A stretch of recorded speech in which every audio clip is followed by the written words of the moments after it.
Hello students, today we are going to try and understand the institution of family and with a specific emphasis on trying to understand changes in the family. We're going to look at the various theorizations of the family, and then we're going to try and understand some of the changes that have taken place in the Indian family and also look at some of the global trends in family forms. Now, what is the family? Family is a universal social institution that comprises of a group of people related by ancestry, marriage or adoption who care for their offsprings and each other and share economic resources. An elementary family consists of parents and children. Families are based on structures of kinship, so families generally comprise blood relatives and relatives through marriage, and in modern societies, families have become differentiated from political and economic sphere. So if earlier families performed a range of economic functions and political functions, today families are fundamentally associated with the private domain of modern life.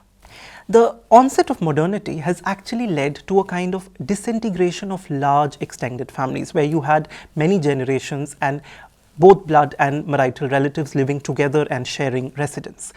Today, what has happened is that there is a nuclearization of the family, which generally means that you have families which comprise parents and their biological or adopted children, and that is the general norm in modern societies. Now, due to industrialization, families have also shed their productive functions, which is they are no longer units of production, but they become fundamental units of consumption. Now, what has also happened is that family members have migrated due to wage work, and this has also created division within large household units and eventual nuclearization of the family. So, modern societies have been associated generally with smaller families. Now, for functionalists, they try to understand family in terms of the important functions that they perform to maintain social order.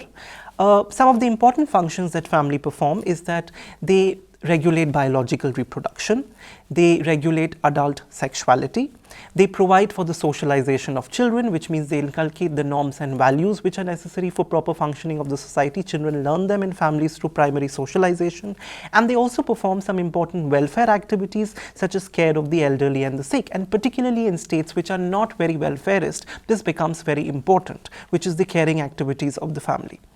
Families thereby play a very important role in maintaining social solidarity. Functionalists tend to believe that whenever there is a situation of rapid change, it immediately affects the structure of the family, and there is always a possibility of its breakdown due to rapid social change, and that the breakdown of the family is inherently related to the breaking of the social cohesion or the moral order of society. Now, we're going to look specifically at one particular functionalist author's theorization of the family, and that is Talcott Parsons, who's an American sociologist, and he provides a detailed analysis of the nuclear family. Now, what he's really interested in is trying to understand the fit between nuclear family, which are these small size families, and the industrial society.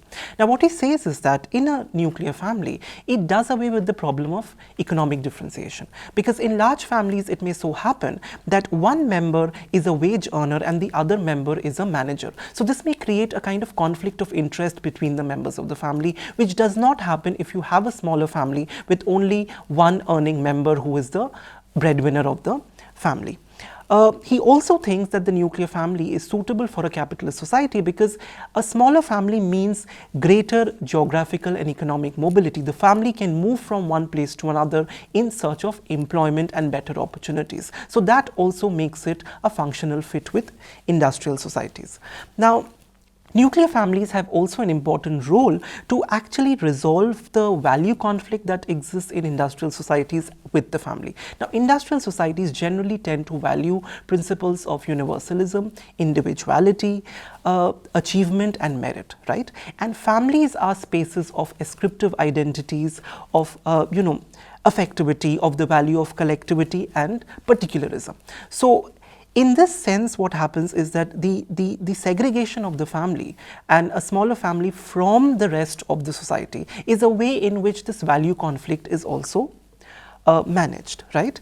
And nuclear family, according to Talcott Parsons, then performs two important functions. One is, of course, as I've already mentioned, which is the function of primary socialization, where children are taught to become individuals who will function well in an industrial society. The second important function is adult personality stabilization, which is associated with tension management and emotional security that families provide to its adult members.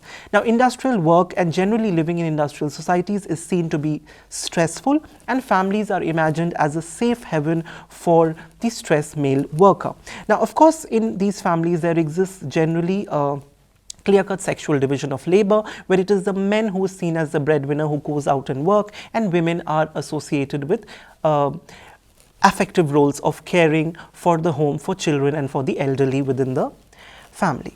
Now, it's important to understand that this idea of the nuclear family that sort of the author tells us also has begun to function as a kind of ideology, which means that not only there is a fit between nuclear family and industrial society, but it also seems that nuclear family becomes a desirable model of the family.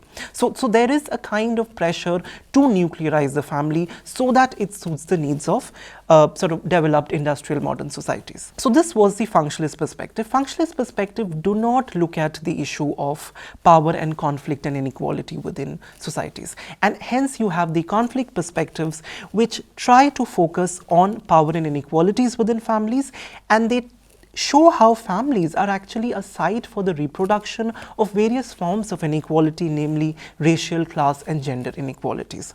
Families reinforce inequalities to the extent that they transmit property, social status, and identity. Thus, class and racial and gender privileges can be acquired through families depending on, of course, the specific familial context. Now, Marxist perspective also focus on the relationship between family and capitalism, but they do it in a different way. They don't see it in terms of how it leads to social solidarity or is a functional fit, but they see how it actually is an unequal institution then, right? Now, what the nuclear family does is that it diverts the attention of the wage worker to family life. In doing so, he is able to ignore the enormous alienation that he faces in a factory site, right? And then does not sort of challenge the capitalist institution. Also, very importantly, the unpaid and domestic and reproductive labor of wives and mothers also serve capitalist interests. Now, how does that happen? Because generally what these women do at home is that they not only take care of the present generation, but through socialization of children, they actually produce the next generation of workers, which will go and work in these factories and help capitalists make their profits. So in that sense, the family helps in the perpetuation of capitalist societies. Women also constitute a very important reserve army of labor, which means that when there is an employment shortage or there is a wage rise, you can always employ women. Like, for instance, it happened during the Second World War, when men on account of conscription had to go to fight these wars, women took in their jobs in such a situation, so that the capitalist system does not get destabilized. Now, when women do enter these jobs, what happens is that they find themselves concentrated in part-time, contractual, lower-level feminine jobs with little social security benefits. Marxist feminists tend to explain this in terms of the continuous importance of the ideas of domesticity, which means that even when women go out and work, right, the family, the space of the home becomes it remains their most important responsibility. So taking care of the family remains the abiding sort of moral responsibility for women, even in industrial societies. Marxists have further argued that nuclear families tend to socialize children, as I've already discussed, and this socialization is a way of internalizing the spirit of capitalism, as it were, which means that they internalize obedience, respect, and authority, and also their gendered ideas. In time, what will happen is that these children will become the future workers and consumers that capitalism needs to thrive and survive. So in this sense, the family, the nuclear family, actually supports an unequal capitalist system. Very important perspective on the family is, of course, the feminist perspective, which tries to look at the family from the vantage point of the experience of women. And one of its most important critique is the critique of biologism that is inherent in families. So families are often seen as natural entities, and the gendered division of labor that exists within families, right? That men go out to work and women stay at home and sort of do the domestic chores. This is naturalized. So the idea is that what men and women are doing is naturally suitable to them. Their bodies are attuned to this because, women reproduce, hence they better stay at home, take care of children and others in the family. So for them, the family becomes a site of patriarchal domination. And the spatial distinction that exists in modern societies between, family as the private space and the work and political space as the public space, it actually increases gender inequality. Because in the public space, all social rewards are there, like money, power, mobility. And in the private space, which is seen as a largely feminized sphere, all the work that women do gets devalued, right? So this leads to a certain kind of gender inequality. Now, in families, men control women's bodies.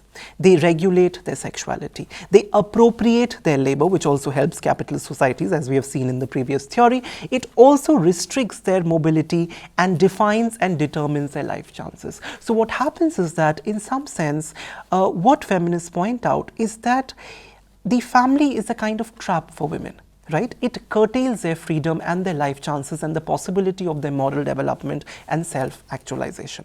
Radical feminists have highlighted the ways in which families oppress women by acknowledging that the personal is political. The idea that earlier whatever happened in families was seen to be a private matter. But it was feminists who pointed out that we should actually look at the experience of women in families as a very political issue, and hence they have called attention to the routine emotional, mental and physical abuse that women are subjected to in families. And the family is a site of violence, particularly violence against women and children, say for instance in the form of wife battery, marital rape, dowry deaths, child sexual abuse, female infanticide. These are all prominent forms of domestic violence against women that feminists have attempted to confront. Radical feminists also sort of try to point out that in the sort of family, heterosexual intercourse where women are expected to cater to men's sexual interests, that becomes institutionalized. So their sexual autonomy, their sexual fulfillment becomes a secondary matter. Also very importantly, modern families, nuclear families, they tend to institutionalize heterosexual monogamy, right? Which also means that this results in the discrimination against same-sex couples, right? Because we have this image that families are formed by a man, a biological man and a biological woman and their children, right? So this automatically sort of criminalizes non-heterosexual desire and alternate sexual lifestyle. So feminists also provide a critique to this.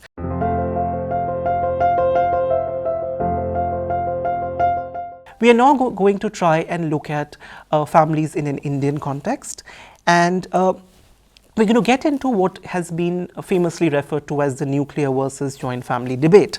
Now, a joint family system is a resource-sharing residential unit comprising of members of a unilineal descent group, often 3 generations, which live together with their spouses and offsprings.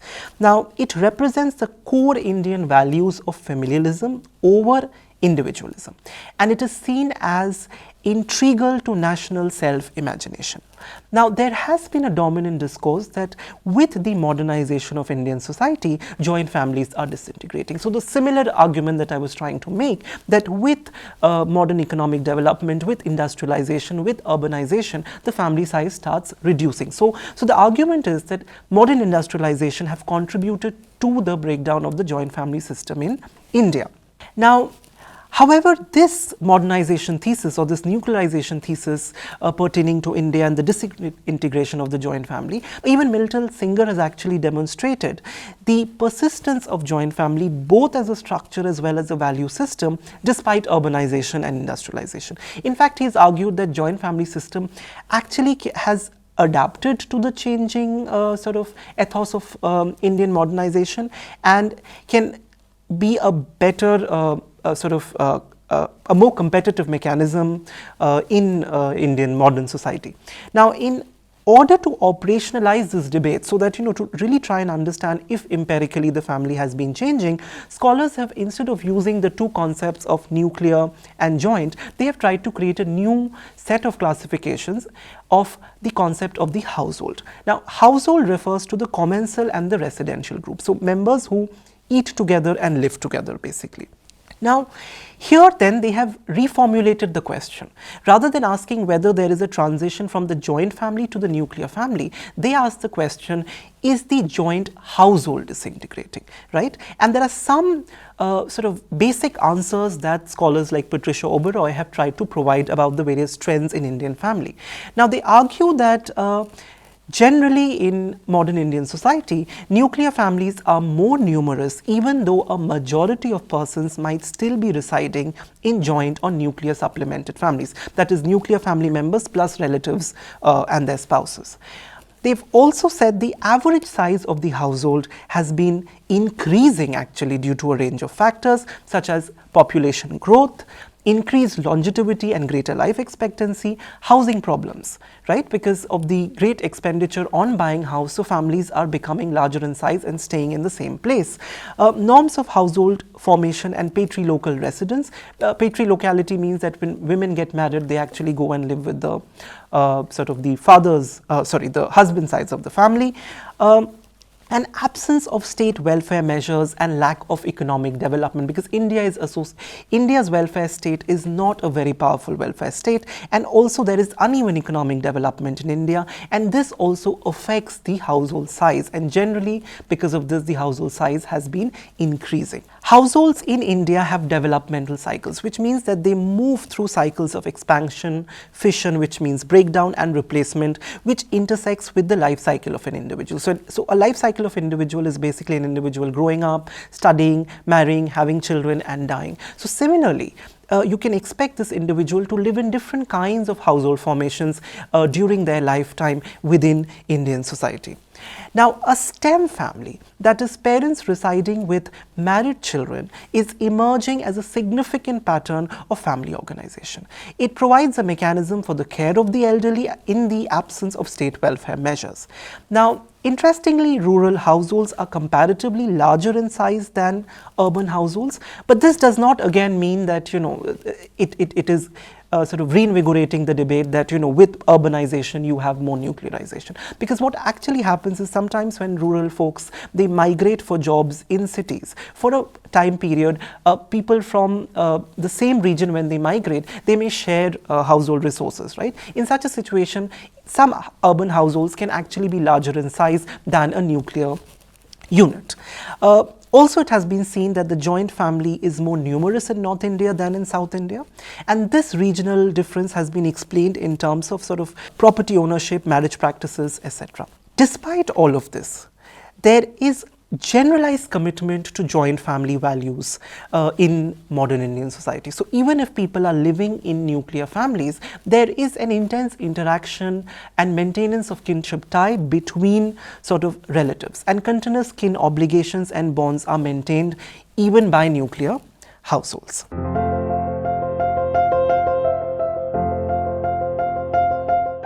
We are now going to try and look at some of the global trends in family forms and see how families have been changing in the global context. Now, one important aspect of this is that if earlier families were sort of put together on the basis of marriage, which were arranged by elders within the two groups that were arranging it, today you have the ideals of romantic love which have been entrenched in the West and which have, through the process of globalization, been carried to the rest of the world. And governments have also played a very important role in framing laws and policies which have led to changes in the family form in a global context. Anthony Giddens has identified some recent developments in the institution of the family. They include decline in the significance of kin groups and clans, which means no longer is kinship our most important aspect of identity. Because of urbanization, family becomes a private matter, and there are other aspects of the identity which become more important. Say, for instance, our identity as citizens. There is a movement towards free selection of spouses and a decline in arranged marriage, as I just pointed out. There is also, very importantly, a recognition of women's rights and their improved status within families. And this is particularly through the feminist intervention that I had been discussing, that, their status has changed because feminists have intervened and they have created a set of rules and regulations which actually protects women's rights within the family. There is also today greater sexual freedom and a growing acceptance of same-sex relationships and new forms of family that are formed by LGBT people, and of course the recognition of the rights of children as well. Some of the recent global trends in family can be summed up as, firstly, the family size is shrinking. Now, there are various reasons for it. Firstly, because married couples are choosing to have less children. And this is, of course, associated with, couples first choosing to marry at a later age. Increased longevity also means that the number of years spent in childbearing and child rearing constitute a smaller portion of a parent's life. And this has an impact on women particularly, because now they can think of having a working life, they can think of having careers. There is a decrease due to, of course, healthcare in infant mortality and maternal mortality rate. Fertility rate is, of course, on the decline. And young people are also choosing to marry at a later age. So all these factors have led to simply a shrinking in family size. There is, of course, a rise in divorce rates all across the globe, particularly in developed countries. And some of the reasons that have been provided are that because life expectancy has increased, it has elongated the marriage period. And so if earlier you had the termination of a marriage due to the death of a spouse, today sometimes it is untenable to continue a marriage, and hence marriages have been breaking down. Then, of course, today there are laws which are more accessible, which have shifted from an adversarial system, which means earlier you could only have a divorce with a particular reason, such as adultery or cruelty or desertion. But today you can have a no-fault divorce or a mutual divorce. So hence divorces are becoming common. Individualism is also on the rise. It is associated with modernism, and hence a greater investment is being placed in personal satisfaction. Hence less people are willing to remain in unhappy marriages. The changing status of women because of feminist intervention is also an important reason. Now women believe too that they do not have to be saddled with unhappy marriages, which really sort of ruins their lives. Instead, if they want out, if they want freedom, they can simply ask for a divorce. Educated women who are economically independent may end marriages knowing that they can support themselves. A belief that domestic violence and long-term conflict may be more harmful to children than divorce. So earlier the idea was that a couple stayed together because for them the children mattered, and the breakdown of the marriage could have had an adverse effect on the children. But there is a realization that actually watching parents fight day in and day out can be more harmful for a child's mental capacity. And the changes, of course, in the rates of divorce also means that there is more remarriages, which also means that there are new forms of families such as the step families and the reconstituted families, which have become more prevalent, particularly in Western societies. Another important aspect of globalization is, of course, the formation of transnational family structures.